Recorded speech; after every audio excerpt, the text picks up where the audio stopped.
नाज़िर रूस और यूक्रेन की जंग का इख्तिताम एक ख्वाब बनकर रह गया है और आए दिन इसमें तेजी आती जा रही है और कमी का कोई इम्कान दूर दूर तक दिखाई नहीं दे रहा।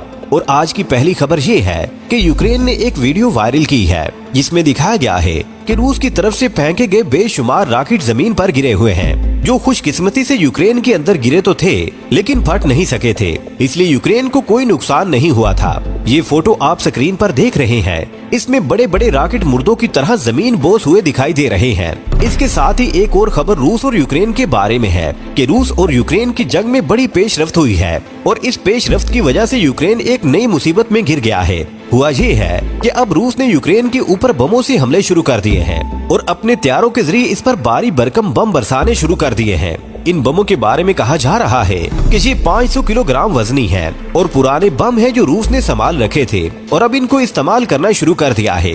और इसके साथ ये भी हैरत अंगेज बात सामने आई है कि इन बमों को कोई भी दिफाई निजाम रोकने में बुरी तरह से नाकाम हो चुका है और क्या अमेरिका, क्या यूके और क्या फ्रांस, सबको ही तशवीश में मुब्तला कर दिया गया है। इसकी वजह भी यही है कि इन बमों को इनका कोई भी दिफाई निजाम रोक नहीं सका। हालांकि बड़े बड़े मिसाइलों को ये निजाम रोक लेते हैं और उनको तबाह कर देते हैं, लेकिन ये अजीब बम है जो रोके नहीं जा रहे।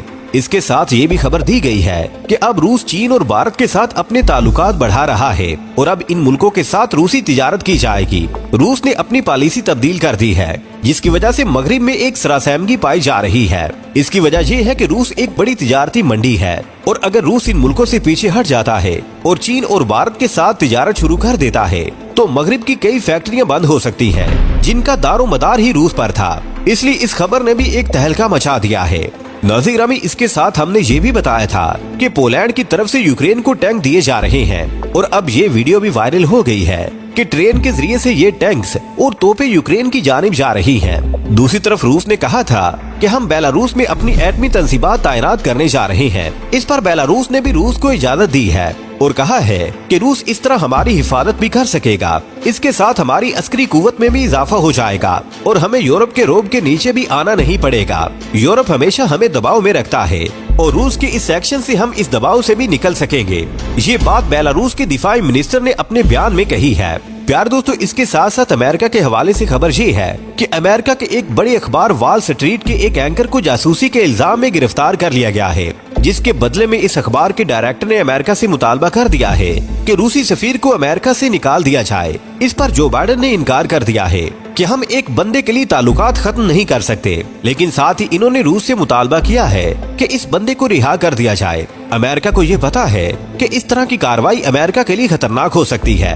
दूसरी तरफ यूएनओ में यूरोपीय यूनियन के नुमाइंदे ने कहा है कि रूस जो बेलारूस में अपने एटमी असासे तैनात कर रहा है, ये यूरोप के लिए बहुत बड़ा खतरा बन सकते हैं। इससे पता चलता है कि यूरोपीय यूनियन रूस से किस कदर खौफजदा है और इनकी हवा निकल चुकी है। प्यार दोस्तों, हमने पहले भी कहा था कि ईरान पर जो इल्जाम था कि इसने शहीद नामी ड्रोन रूस को दिए हैं, लेकिन ना ही ईरान ने और ना ही रूस ने इस खबर पर कोई बयान दिया था। लेकिन अब यूक्रेन की तरफ से ये बताया गया है कि इसने ईरान के शहीद ड्रोन जो रूस की तरफ से हम पर हमला आवर हो रहे थे उनको मार गिराया है। और इससे पहले भी खबर आई थी कि एक ड्रोन गिराया गया है, लेकिन अब जो ताज़ा खबर आई है इसमें बताया गया है कि 9 ड्रोन मार दिए गए हैं जो सब के सब ईरानी हैं। प्यार दोस्तों, इसके साथ साथ अमेरिका मुसलसल यूक्रेन की मदद कर रहा है और अब इसने 1.6 बिलियन डॉलर की इमदाद देने का ऐलान कर दिया है। और दूसरी तरफ नेटो को पहले से भी ज्यादा पावरफुल बनाया जा रहा है और इसकी अस्करी कुव्वत में इजाफा किया जा रहा है ताकि अगर किसी वक्त भी रूस के खिलाफ लड़ना पड़े तो तैयारी मुकम्मल हो। प्यार दोस्तों, 1 साल पहले बूजा के इलाके में रूस ने यूक्रेन के फौजियों को बेदर्दी से कत्ल कर दिया था, जिसके 1 साल बाद अब यूक्रेन के सदर इस इलाके में गए हैं और आवाम से गुफ्तगू की है। इसके साथ साथ इनके हमरा मालदुआ की प्रेसिडेंट भी दौरे पर गई हैं। इन्होंने भी आवाम से खिताब किया है। नाज़िर, यूएन में रूस ने एक बयान दिया है कि हम पर जो इल्जाम है कि हमने कीव के इलाके से बच्चों को अगवा किया है, तो हम ये बताना चाहते हैं कि हमने बच्चों को अगवा नहीं किया, बल्कि बच्चों को महफूज मकामात पर पहुंचाने के लिए इनको वहां से शिफ्ट किया है ताकि जंगी खतरात से बच सके और इनको कोई नुकसान न पहुंचे। जब हालात दुरुस्त हो जाएंगे तो इनको वापस भिजवा दिया जाएगा। रूस ने यूक्रेन के इलाके में बेशुमार बम गिराए हैं, जिससे यूक्रेन सख्ते में आ गया है। इसके साथ वैगनर ग्रुप की बात करते चले कि बखमूद के इलाके में वैगनर ग्रुप का झंडा लहरा दिया गया है, जो इस फोटो में आप देख सकते हैं। तो क्या ये सवाल उठाया जा सकता है कि वैगनर ग्रुप ने बखमूद पर कब्जा कर लिया है? आने वाले वक्त में अमेरिका कौन सी नई चाल रूस और चीन के खिलाफ चलने वाला है, ये तो जाहिर है आने वाला वक्त ही बताएगा। प्यारे दोस्तों, आज की वीडियो में बस इतना ही। हमें आज भी पूरी उम्मीद है कि आज की ये वीडियो भी आपके इल्म में इजाफे का बाइस बनी होगी। वीडियो पसंद आने की सूरत में इसे लाइक कीजिए, दोस्तों से शेयर कीजिए और कमेंट सेक्शन में हमें अपनी कीमती राय से जरूर आगाह रखिएगा। अल्लाह निगहबान।